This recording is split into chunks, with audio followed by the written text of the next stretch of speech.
આ તેલ છે, આ લોટ છે, બરાબર? આ લોટ છે, પછી આ ચા છે, આ શાકભાજી પણ છે, બરાબર? અને આ ગોળ છે, બરાબર? આ મીઠું છે, ચોખા છે, દાળ છે, હળદર, મસાલો, બધી જ વસ્તુ છે. આ જુઓ.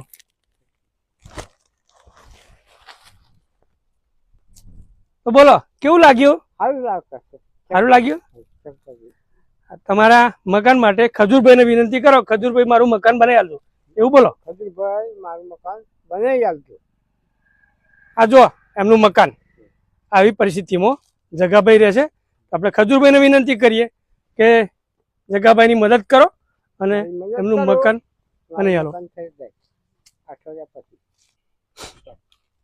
મિત્રો, સોશિયલ મીડિયાની તાકાત તમે જોઈ ને. આપણે ગઈકાલે જ જગાભાઈનો વિડીયો બનાવેલો અને ખજૂરભાઈને મોકલવા માટે દરેક મિત્રોને વિનંતી કરી હતી કે આને શેર કરજો.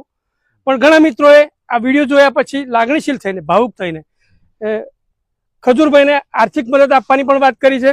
કરિયાણાની કીટ આજ સુધીમાં 5 કીટો આપણે બુક થઈ ગઈ છે કે જે જગાભાઈ માટે લોકો આપવા માટે ઉત્સુક છે.